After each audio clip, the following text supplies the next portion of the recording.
사도행전은 28장까지 있는 이야기 말씀이고요.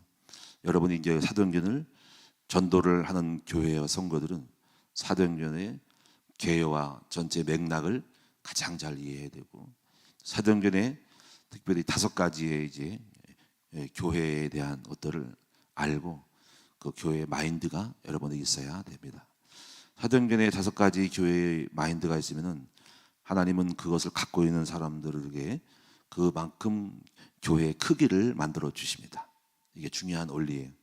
많은 사람이 사도행전을 초대교회로만 알고 있어요. 초대교회적으로만 갔기 때문에 거기서도 10%, 50%, 100% 갖고 있는 사람마다 교회가 달라지는데, 우리가 사도행전 5가지의 교회론을 갖고 있으면요, 그 목회자나 그 교회가 그렇게 갑니다. 우리가 왜 학교를 하는 이유는 뭐냐면 로마라는 교회를 알고 있기 때문에 학교를 세우는 거예요. 로마를 잘 모르면요 학교 안 세웁니다. 왜냐하면 로마는 세계의 중심 국가였거든요. 그 당시에 로마가. 그런 로마를 세계를 복음화한다는 것은 엘리트를 만들어야 한다는 거죠. 그래서 엘리트를 만들려면은 엘리트를 양성하는 학교를 세워야 됩니다. 그게 이제 결론이에요. 그래서 이제 로마를 정력하는 생각을 갖고 있으면은 바로 그 로마를 바꾸기 위한 후대들을 양성하는 학교를 세워요. 그래서 그 목회자가 그 마인드를 갖고 있으면 교회의 사이즈가 달라지는 거예요. 교회의 스케일이 다르다는 거예요. 이 차이가 있어요. 그래서 그래서 목사가 변해야 되고 교회가 변하는데, 그러려면 여러분이 제일 먼저 중요한 게 뭐냐면 교회론이 바뀌게 된다는 거예요. 그리고 우리 교회 같은 경우는 평신도 제자를 막 세우잖아요. 다른 교회 가면 평신도가 이렇게 나와서 설교라도 한 번 하는 게 하나도 없어요. 전부 부교육자를 쓰죠. 그런데 왜 우리가 그렇게 우리 교회에서 평신도 일꾼이 많고 왜 목장을 강조하냐? 요즘은 셀 목장을 하는데, 그것은 바로 안디옥 교회 때문에 그래요. 안디옥 교회 전략이 쓰는 거예요. 안디옥 교회 전략은요, 바로 평신도들이 소그룹이 모여서 팀을 모아가지고 여러분이 이제 그 사역을 한 거예요. 그래서 팀 사역, 소그룹 사역이 목장이에요. 그래서 이 목장 셀 안디옥을 알았기 때문에 셀 그룹을 하는 거예요. 이런 마인드를 없으면 안 돼요. 그러면 소아시아 교회는 미션홈이 있어요. 지비 교회에서 우리가 미션홈을 강조하는 거예요. 그래서 여러분이 이제 신학교 가가지고 신학생들이 공부를 하는데 4등급을 잘 배우고 교회론이 받게 되고, 그리고 그런 교회론을 갖고 있는 사람이 가르쳐야지 학생이 다 바뀐다는 거지. 근데 제가 볼 때 목사님들은요 그런 마인드가 만나지를 못해. 그래서 교회론이 틀려. 교회론이 안 맞아. 그래서 그런 부분에서 차이가 있다는 거죠. 오늘 여러분 사도행전에서 그래서 또 하나 알 것은 28장 중에 9장을 잘 기억해요. 9장. 사도행전 1장, 2장, 3장, 4장, 5장 쭉 흐름을 잘 보시고 장별로 핵심을 뚫어야 됩니다. 9장은 다른 게 아니고 사울이 꺾인 거예요. 사울이 꺾인 거예요. 여기서 이제 우리가 오늘 이 본문의 어제와 오늘 말씀을 함께 나누게 되는데, 사도행전 9장에서 사울이 꺾였는데 이렇게 생각을 해야 됩니다. 뭐냐면은 초대교회 막 전도가 되고 부흥되는 당시에 가장 골치 아팠던 사람이, 골치 아프게 생각한 사람이 가장 이슈가 누구냐면 사울이었다. 왜냐하면 변하기 전에 사울은 기독교인들에게는 예수 믿는 사람을 잡아 죽이는 가장 골치 아픈 존재였다. 골치 아픈 존재. 그러니까 우리는 교회 일할 때마다 문제가 많잖아요. 그렇죠? 문제가 많아. 건축도 있고 누가 뭐 아파트에서 뭐 공격도 하기도 하고 또 2단 3단이라 그러기도 하고 숱하게 많은 게 있는데, 그 중에서 가장 이협적인 사람이 누구냐면 바로 사울이라는 핍박자였다는 거죠. 그러니까 그들은 아마 초대교회는 기도했을 거예요. 그렇죠? 가만히 있지 않겠죠. 골치 아픈 걸 기도하겠죠. 하나님 꺾어달라고. 그렇죠?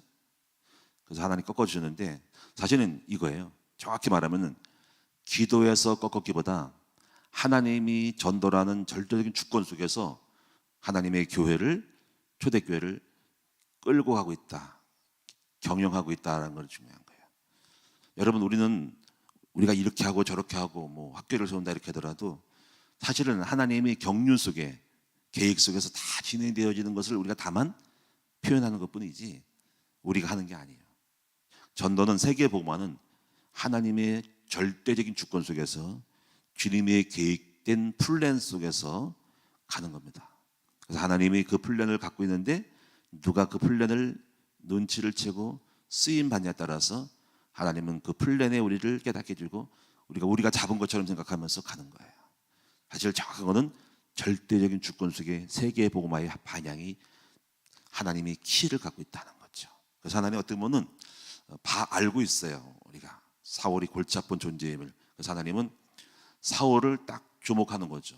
핍박한 중에서. 근데 물론 처음부터 사울을 택했다보다도 하나님은 항상 우리의 삶을 현장을 주목하고 있다. 그러면서 주님이 쓰실 때 저 사울을 유심히 봤을 거예요. 사울을 보면서 이 생각을 하는 거지. 쟤는 굉장히 중요한 사람임을 발견했을 거라는 거죠. 이제 그거를 우리가 찾아야 됩니다. 그래서 저 사울을 꺾어서 기독교계의 중요한 일을 내가 그거를 통해서 해야 되구나라는 그런 발상을 하셨을 거라는 거죠. 그래서 그거를 이제 보셔야 된다는 거죠. 이제 그거를 찾는 것이 이제 우리가 하나님 앞에 쓰임 받는 것이고 그렇습니다. 그리고 그 사울이 돌아올 때에 쓰임 받았던 사람들이 몇 사람이잖아요. 가장 중요한 사람들은 바로 아나니아라는 거지. 여기서 우리는 이제 교회가 왜 부흥이 될 수밖에 없고 교회가 무엇을 준비하면은 사울 같은 사람을 보내주냐 하는 거죠. 이게 중요한 오늘 말씀의 요지예요. 여러분이 준비가 되면은 사울을 보내주시는 거죠. 다시 말하면 그 사람을 통해서 사울이 꺾여 들어온다는 거죠. 이것이 교회 부흥의 열쇠. 그러니까 우리 큰나무 교회가 사람들을 만나서 변화시킬 줄 아는 교회가 되게 만들면은 하나님은 다 주권 속에서 누구를 보낼까 하다가 큰나무 교회로 보내야 되겠다. 또 누구에게 보내야 되겠다. 이렇게 하나님은 큰 틀에서 우리에게 하나님이 사람들을 불어보내 주신다는 거예요. 우리는 준비를 하고 있어야 한다는 거지. 그거를 우리는 오늘 본문을 통해서 깨달으셔야 한다는 거죠. 자, 그래서 핍박자 이 사울의 변화는 그 당시에 그는 몰랐을 수도 있어요. 근데 지나고 나서 우리의 2000년, 4000년, 2000년이 지난 우리가 이제 예수님 이후에가 지금 2000 제로 주후 60, 30년, 40, 30 한 5년 예수님이 30년도 돌아가셨기 때문에 그런 고위에 바로 사울이 등장했다면은 바로 2100년 정도 되는 그 전에 그가 몰랐을 건데 이후에 우리가 알잖아요. 기독교가 어떻게 바뀌었는지. 바로 사울 때문에 기독교가 엄청나게 발전합니다. 왜 그럴 것 같아요? 지금 오늘날 기독교가 지금 주장하고 나타나는 모든 복음의 원리는 어디서 나왔냐면 바로 사도 바울이 썼던 서신서 12권을 통해서 이루어진 거예요. 12권. 근데 사실은 히브리서는 누가 썼는지 저장 미상이에요. 제가 볼 때는 사울 바울이라고 생각을 해요. 제가. 후대 사람이 이제 저자자를 명시하는 거거든요. 히브리서의 그 내용을 보면은 구약과 신약에 대한 이 접촉점을 복음에 대한 비밀을 다 말합니다. 만약에 히브리서 같은 거를 쓸 사람이 있으면 벌써 드러났을 거예요. 전도자로. 그런 인물이 드러난 사람이 사도 바울 외에는 없어요. 그리고 그렇게 논리적으로 쓴 사람은 없어. 그러니까 저 같은 경우는 저작의 내용의 어떤 그 강대함과 명확함을 봤을 때는 사도 바울이 쓰지 않았을까. 왜냐하면 만약에 그 편지를 쓸 정도에 있다면은 그 사람은 이미 존재 가치가 전도자로서 그 당시 드러났을 것인데 그런 인물이 없어요. 그러면 바울이라야 되는 거죠. 저는 바울이 13권을 썼다라고 제 개인적으로 공식적으로 12권인데 제 개인은 플러스 하나 히브리서 13권. 여러분 이제 우리가요 에베소, 빌립보, 골로새, 데살로니가, 갈라디아서 쪽이잖아요. 고린도 전후서가 다 로마서 그 썼어요. 여러분 이 로마서는 율법과 복음에 대한 이 해석, 구약의 율법 속에서 예수의 등장을 통해서 그 사건이 있는데 그 사건을 명시적으로 논리적으로 믿음으로 말미암아 구원받는 이신칭의, 율법의 정확한 목적과 결과와 복음의 달라지기 어떻게 구원이 되는지에 대한 복음의 이 비밀과 제3에 대한 거를 그 당시에서 구약 율법의 상황을 볼 때는 아주 혁신적이고 획기적이고 다른 거예요. 보통 우리는 거기다가 죄를 안 짓고 정확히 법을 지키면 구원받아 가는데 이거는 가당치도 않은, 당신은 쇼킹한 거야. 이게 쇼킹한 거. 그래서 바로 뭐냐면 믿음으로 구원받는데 어마어마한 거예요, 여러분. 이게 우리가 과거에 누가 뭐 천동설을 주장했다가 지구를 중심으로 뭐가 돌아간다 하다가 나중에 지동설을 정해서 태양을 중심으로 돌아간다니까 엄청난 100년에 200년에 같이 있던 건데 이 역사가 바뀐 거거든요. 그래가지고 막 뭐 누구를 막 죽이기도 하고 뭐 교황이 심판하기도 하고 그런 쇼킹적인 이런 사건이거든요. 그럼 여러분이 이제까지는 율법을 지켜야 구원받았는데 싹 무시해버리고 오직 예수 그리스도를 믿음으로 하면 그렇게 노력했고 그렇게도 안 됐던 것들이 단번에 끝난다고 하니까 이런 게 있어. 그것이 바로 로마서예요. 여러분 그 당시 종교의 사상적으로는 혁신적이고 완전히 쇼킹한 사건의 메시지가 이겁니다. 그것을 누가 감히 터뜨릴 수 있는 거 아마 반역자로고 죽이려고 할 건데 그런 사상들을 선포한 책이 로마서예요. 로마서. 야 대단합니다. 로마서. 응? 로마서. 그걸 누가 써서? 바울이 썼다는 거예요. 에베소서 보세요. 에베소서. 구원에서 성부 성자 성령. 하여튼 바울은요 논리적이면서도 기독교 역사에 어마어마한 바울 서신은 기독교의 세계화의 역사를 바꾼 사람이에요. 그리고 보세요. 누가 유대의 세계를 뛰어넘어서 세계의 종교로 바꿀 수 있는 전환점이 누구냐면 사도 바울이었어요. 사도 바울 때문에 기독교의 세계가 이루어진 거예요. 유대라는 동네를 넘어서서 이것에 대한 여러분 우리가 쉽게 생각하지만 그 당시 고정적인 틀에서는 유대의 세계는 우리만이 선민이라고 할 때 어떻게 이 복음이 파격적으로 다른 나라까지 가서 전 세계라고 하는 나라까지 갈 수 있도록 하는 그런 발상이 어디냐 이거지. 그거를 사상적으로 그렇고 실제로 그는 활동을 통해서 이방 선교사로서의 세계 복음화의 갈림길, 주도적인 물꼬를 튼 사람이 사도 바울입니다. 기독교는 이 사람에게서 수지 맞은 거예요. 기독교는 사도 바울 때문에 어마어마한 토양을 갖게 되는 거죠. 엄청난 겁니다, 바울이. 그래서 하나님은 이 하나님을 믿는 믿음의 복음은 비밀은 우리가 알다시피 유대인에 국한된 것은 아니고 원래 하나님의 경영은 이 우주를 창조한 주님의 나라 땅덩어리 전 세계였잖아요. 그리고 하나님은 바로 세계를 향해 나가는 복음을 만들기 위해서 유대인을 잠깐 사용하신 것이고 그리고 그 도구에 그걸 물꼬를 두고 껍질을 깨고 달걀이 껍질을 깨고 안에 알이 나오듯이 병아리가 나오듯이 그걸 깬 사람이 알아든 사람이 그리고 그 적합한 인물이 바로 사울이었던 핍박자 사울이었던 바울이었다는 거죠. 그래서 하나님은 주도적으로 하나님의 나라를 이루기 위한 주권으로 다 지금 플랜을 짜고 있다는 거. 네, 그래서 그 중에서 주목하고 있는 거죠. 사울을 저 사람은 나의 뜻을 이루기에 합당한 나의 이방의 선교의 그릇이라고 딱 본 거예요. 자, 그래서 지금도 하나님은 하나님 나라의 경영을 이루어가고 뭔가 주님은 지금 역사의 축을 복음화의 세계화의 흐름을 지금 준비하고 있고 꾸려가고 있다는 거죠. 지금은 이제 선교와 전도의 축이 이렇게 흔히 말해 4분의 3 창에 갇혀 있다.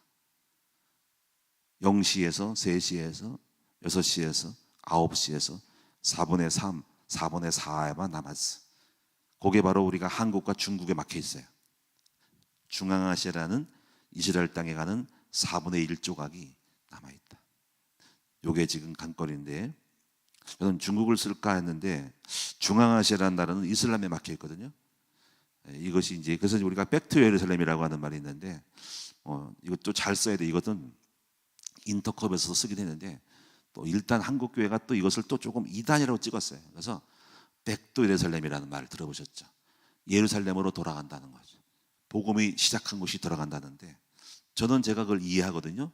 그게 무슨 어려움이 그 어떤 무슨 이단성이 어딘지 모르겠어요. 근데 하여튼 한국 교회는 조금만 발상이 자기가 안 맞으면 찍어버리니까. 그러니까는 내가 볼 때는 아마 사도 바울 같은 경우도 아마 그렇게 지금 이 시대가 있으면은 이단으로 찍었을 거야, 바울은. 그렇잖아요. 그 정도로 우리는 센세이셔널, 파격적인 하나님의 엄청난 그 플랜을 모르고 조금만 자기의 기준의 틀에서 어긋나면은 바로 찍어버리는, 이게 바로 이것이 발전이 안 되는 그런 단체들입니다. 이런 단체들이 몇 개 있어요. 합신측이 증오했고 너무 조금만 뜨거운 신비로 찍어버리고, 고신측이 그래요. 고신측. 저 부산에 있는 고신측이 그래요. 그래서 만약에 어떤, 지금도 그래요. 그런 스타일이 있는 사람들은, 파격적이고 받아들이지 않는 사람들은, 그냥 전통과 기존의 틀을 갖고 있는 사람들은 거기에 멈춰서 발전이 안 됩니다. 그래서 여러분이 좀 사도 바울처럼 좀 열린 사람이 되어야 했어요. 굉장히 열려야 돼요. 이걸 여러분 잘 보시면 하나님 누구를 쓰냐면은 열려있는 쓴다는 거예요. 국가도 마찬가지고, 국가가 미국만 아니라 중국도 같이 어우릴 수 있는 허브 역할을 해야 한국이 지정학적으로 쓰는 거거든요. 이거 나중에 따로 얘기해 드릴게요. 우리가 근데 왜 한쪽만 쓰면 한쪽은 놓치는 거거든요.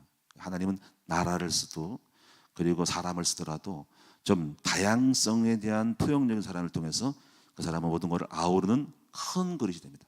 우리 큰 나무 교회도잖아요. 너무 틀에만 맡겨 있으면요, 그 틀에서만 사람이 오게 돼요. 개인도 마찬가지라.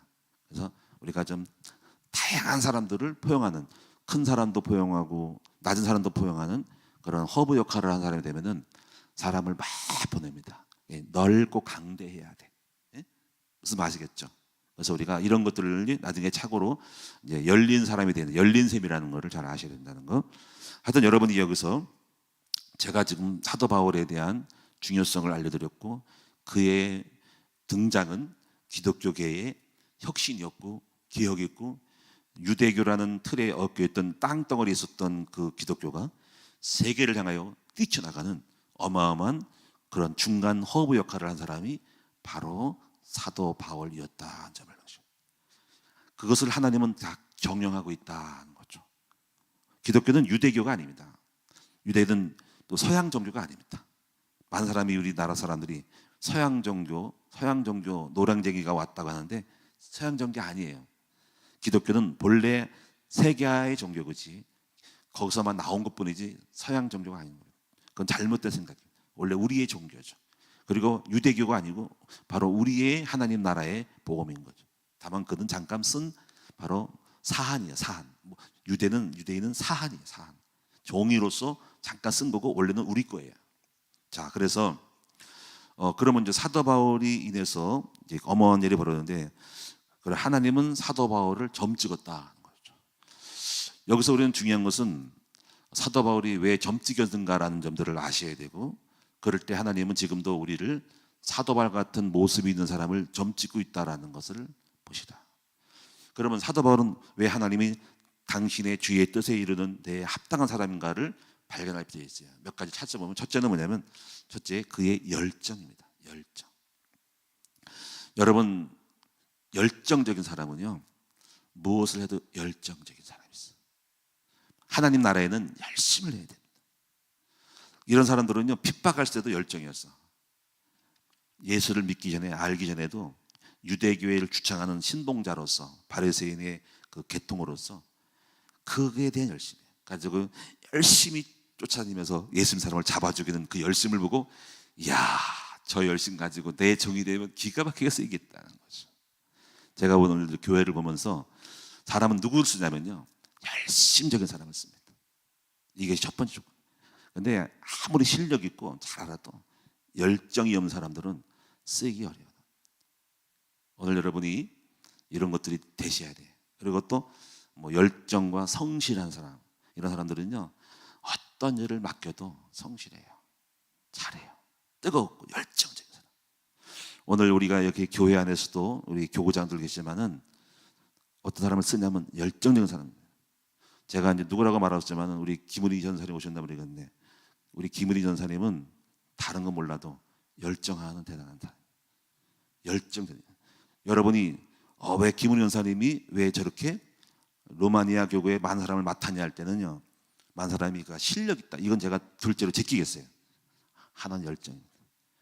그는요 일주일에 사역을 제가 보고서 들었잖아요. 몇십 개가 있어. 월, 화, 수, 목, 금 때 끊임없이 다녀. 차 가지고 어떻게 다니는지 몰라. 그러면 이제 그가 어떻게 말씀을 잘하고 이것은 둘째치고 물론 잘할 거예요 그것도. 근데 중요한 쓰임 받는 이유는 열정인 거예요. 우리 교회 만약에 그렇게만 되는 사람이 10명 있으면 교회 뒤집어졌어. 근데 많지 않아. 다니지를 않아. 현장을 안 가. 근데 잘하든 못하든 간에 끊임없이 막 보고 가니까 그것도 차 몰고 안양으로 막 군포로 막 이게 필요하다. 그래서 그러니까 이걸 알아요. 그럼 그 사람이 착각하면 안 돼. 내가 능력이 많아서 쓴 게 아니고 사실은 어떤 면에서 보면 열정이 나의 비밀인 거야. 열정이 끝나면 또 끝나. 근데 거기다가 만약에 열정 플러스 실력이 있으면 쓰임 맞죠. 근데 어떤 사람은 실력이 있어. 사람을 쫙 변화시키고 말만 전하면 꺾어. 근데 그 사람이 열정이 없으면요 또 한계가 있는 거야. 그렇죠? 그렇죠? 이런 걸 잘 보시기 바랍니다. 그래서 오늘 여러분이 열정을 달라고 기도해야 돼요. 하나님의 열심, 엘리야의 열심, 예후의 열심. 여러분 저는 예후를 보면서 그 당시에 아합과 이세벨이 막 우상을 섬기고 막 백성을 죽일 때요. 예후가 내가 거기 감동받은 것은 주를 위한 나의 열심을 보라. 주를 위한 나의 열심을 보라. 해가지고 옆에 이제 아하신가 누굴 데리고 내가 저 못된 인간을 갖다가 죽여야 되겠다고 그 장군이 쫓아갑니다. 가가지고 막 쫓아가서 막 그 이세벨의 도전장을 내밀고 그 현장을 바꾸려고 하는 그 열정을 보고 하나님이 역사해 버렸어. 그래서 주를 위한 나의 열심을 봐라. 그게 메시지가 들어오더라고. 저도 주를 위한 열심을 내는 길을 원하고 열심히 식지 않기로 합니다. 주를 위해 뜨겁게 내가 죽을 때까지 내 열심을, 주를 위한 열심. 가만히 있다고 쓰는 게 아니에요. 여러분 오늘 열심을 내는 사람이 되세요.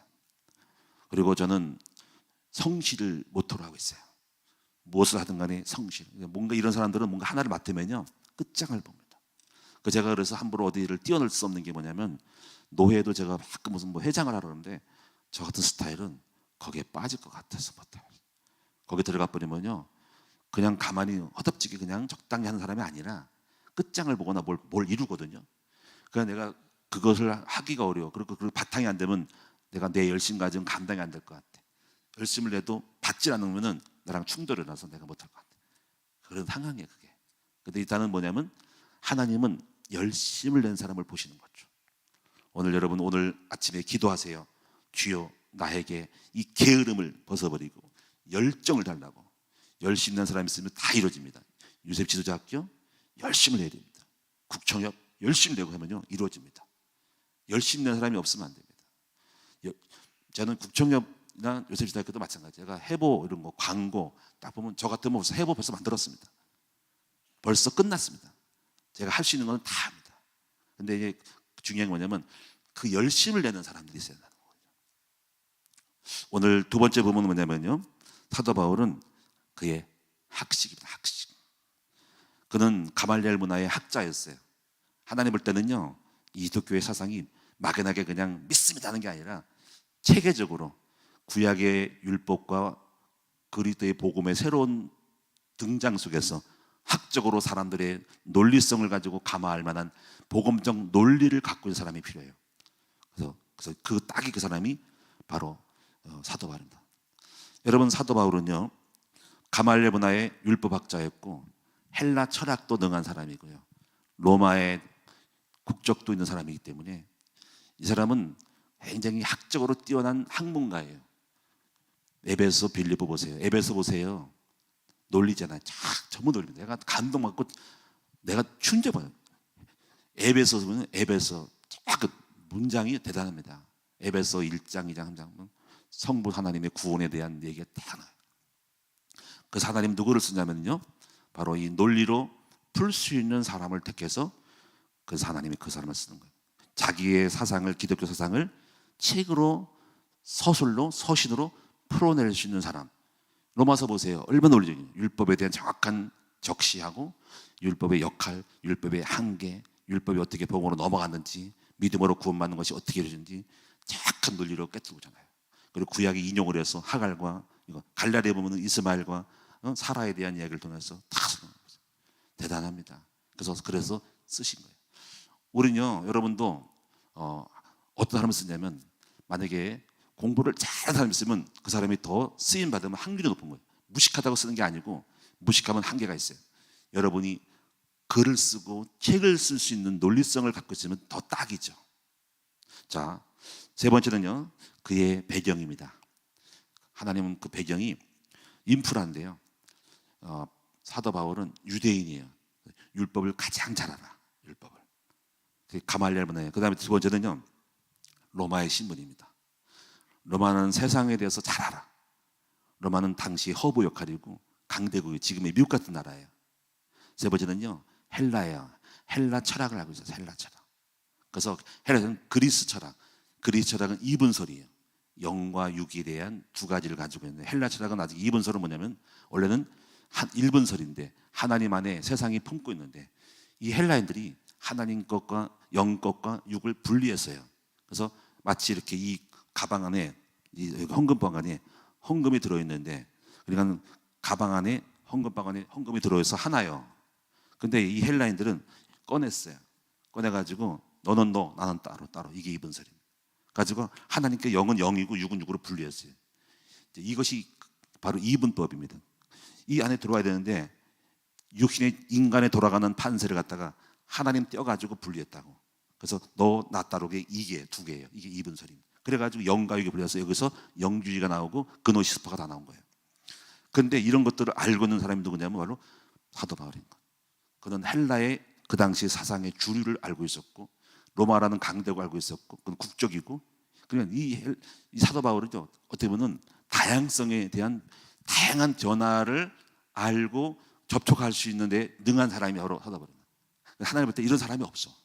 열정이 있지, 공부 잘하고 논리적이지, 내 사상을, 지식을, 복음을 풀 수 있고 구약과 신약을 묶어서 사상화시킬 수 있는 사람이 이거고, 그리고 이 사람은 다양성, 로마인이고 유대인이고 헬란 알고 있기 때문에 이 사람은 딱인 거예요. 그래서 하나님은 저를 찍은 거예요. 자, 그래서 오늘 여러분이 그럼 우리가 여기서 이거를 통해서 뭘 수 있냐면은 이거 생각을 해야 돼요. 저 사람이 변화되면 하나님 나라에 큰 유익이 되겠다 싶은 사람이 있을까? 누가 있을까? 여러분 남편? 여러분 남편이 변화되면 크게 쓸까? 그럴 수 있죠. 그렇게 되기 바랍니다. 근데 생각도 해봐. 우리 남편 변화도 그냥 그럴 것 같아. 그냥 그런 거야. 그러죠. 누가 있을까? 누가? 야, 우리 아들이 바뀌면 크게 쓸까? 그럴 수 있죠. 그렇게 되기 바랍니다. 근데 하나님은 찾고 있어.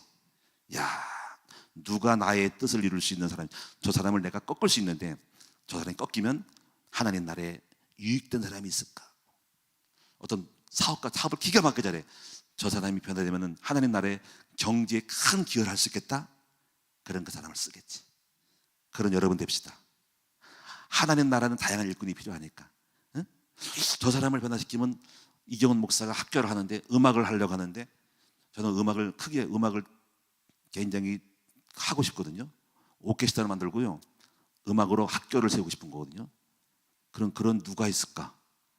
목사, 하나님 저를 알고 저 요셉지대학교에 음악에 대한 거를 다 끌고 행정, 조직, 인프라, 사람 붙고 행사를 진행하는 사람이 누가 있을까? 딱 보고 끄슬겠죠, 그렇죠? 그거거든요. 오늘 여러분들이 그렇게 여러분 하나님 앞에, 그래서 중요한 게 발견되는 게 중요하다는 거예요. 여러분 하나님께 발견되기를 축원합니다. 어떻게 보면 하나님도 저를 보실 거예요. 저 이경훈 목사를 쓰면은 저는 굉장히 성실하구나.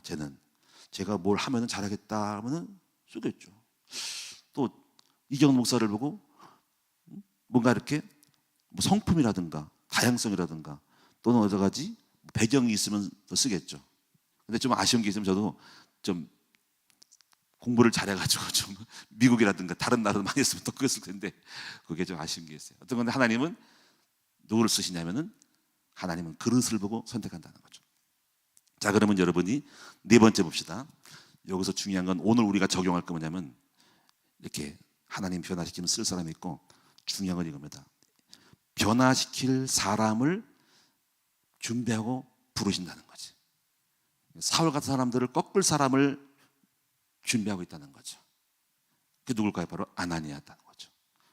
우리가 중요한 거는 이 대단한 사람을 변화시킬 팀 사역이라는 말이 중요해요. 팀 사역자 아나니아.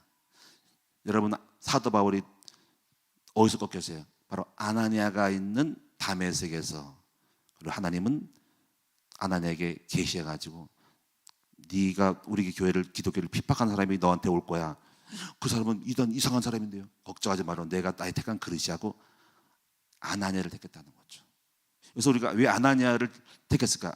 아나니아는 제가 볼 때 사도 바울의 그 구약적 율법을 복음으로 변화시킬 사람이 바로 아나니아. 그럼 이렇게 생각할 수 있죠. 그럼 왜 아나니아를 쓰지 왜 안 쓸까 할 때 아나니아는 사람을 복음으로 설득할 수 있는 것만 있었지 열정은 사실 없던 거죠. 그러니까 하나님은 사람마다 그릇이 있는 거예요. 사도 바울 같은 그릇은 아니고 다만 어떤 사람을 만났을 때 그 중요한 사람을 갖다가 복음으로 꺾을 수 있는 사람이기 때문에 아나니아는 거기까지 쓰임받은 거예요. 오늘 여러분이 이렇게 생각해요. 여러분들 기도를 하셔야 돼요. 하나님, 나에게 중요한 사람을 내가 만나면 내가 그 사람을 복음으로 완전히 변화시키시는 메시지가 있는 사람이 되도록 기도를 하셔야 된다는 거죠. 여러분 만나가지고 그 사람이 꺾여요? 뭔 얘기를 해요? 정치 얘기해요? 돈 번 얘기해요? 복음을 핵심 뭐라고 중얼중얼대요? 중언부언대요? 그러면 하나님이 여러 번 이렇게 보내봐야 변하지 않아. 그러면 허탕이니까 아유 저한테 보내면 안 되겠다. 안 되는 거예요. 왜 하나님은 우리 큰나무교회를 쓰실까? 여러분이 우리 김상현 사모를 왜 쓸까? 김상현 사모가 그게 타관한 게 있어. 아나니아처럼 사람을 만나면 바꿀 수 있는 복음 핵심을 갖고 있는 사람을 쓰는 거예요. 저는 그래요. 우리 김상현 사모 같은 사람이 10명 있으면요 교회 뒤집어준다고. 무슨 말 알겠습니까? 제 와이프라도 얘기하는 게 아니에요. 만나면은 꺾어야 되는데 만나서 중얼부언되고 사람을 못 살려. 그냥 내버려둬. 놔둬. 그냥 잡은 고기를 갖다가 놔둬. 뭐 1년 있다 할까? 안 됩니다. 승부를 보는 사람을 만나야 된다. 그리고 우리 이제 그래서 우리 큰나무 교회가요. 왜 전도지 학교가 왜 1대1이 중요하냐면요. 바로 사람들이 와가지고 그 사람을 제자화 시킬 수 있는 준비가 있기 때문에 사람을 보내는 거예요. 왜 큰나무 교회가 부흥되느냐? 왜 사람이 오고 제자가 만드느냐? 여기를 가야 그 사람이 제자라도 쓰니까. 다른 교회는 물론 다른 교회가 그렇게 되면 그걸로 갈 거예요. 이게 중요한 열쇠. 준비되어야 된다는 거죠. 하나님은 다 주권으로 누굴 갖다 보내버릴까? 저 사람한테, 저 선생한테, 교구장한테 보낼까? 누굴 보낼까? 근데 저 사람을 보내면 이상한 말 할 것 같아. 안 돼. 저 사람은 중언부언 할 것 같아. 그냥 뭐 예수 믿어서 갈 것 같아. 저 사람 같아 가면 쇼부를 못 볼 것 같아. 누구한테 보내지? 저 다른 교회가 훌륭한 사람인데 글로 보내버릴까? 누구 보낼까? 김상현 사모한테 보낼까? 누구한테 보낼까? 하나님은 준비된 자에게 보내신다는 거예요. 이걸 꼭 명심하시기 바랍니다. 자, 우리는 준비된 사람, 준비된 현장을 만들어야 되고, 제가 마지막으로 우리 큰나무 아카데미가요, 우리 아이들을 받을 수 있는 준비가 되면 어마어마하게 많이 옵니다. 그래서 여러분 기도하셔서 큰나무 아카데미의 교사를 비롯한 사람들이 성령의 감동을 받을 사람이 되도록 기도를 하셔야 됩니다. 그리고 기도할 줄 아는 사람이 되어야 된다는 거죠.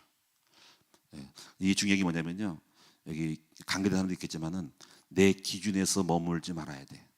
항상 성령의 다양성. 이게 여리고를 못하면은 여리고 왜 무너뜨린대요? 논리가 안 맞잖아요. 그런 사람은 쓰지 않습니다. 내 사상과 기준을 버리고 성령의 다이나믹한 역사를 받아들일 수 있는 그런 은혜를 아는 사람, 주의 인도를 받을 줄 아는 사람을 통해 쓰신다. 할렐루야. 오늘 하나님 앞에 쓰임받는 아나니아 같은 교회가 됩시다. 기도합니다. 살아계신 아버지 하나님, 감사를 드립니다.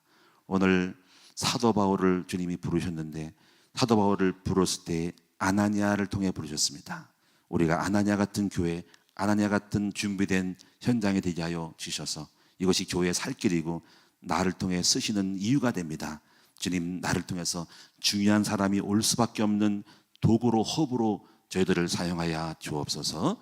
감사드리며 오늘도 승리하기를 원하고 예물 드린 종들마다 큰 기적이 있게 하여 주옵소서. 예수님의 이름으로 축복하며 기도합니다.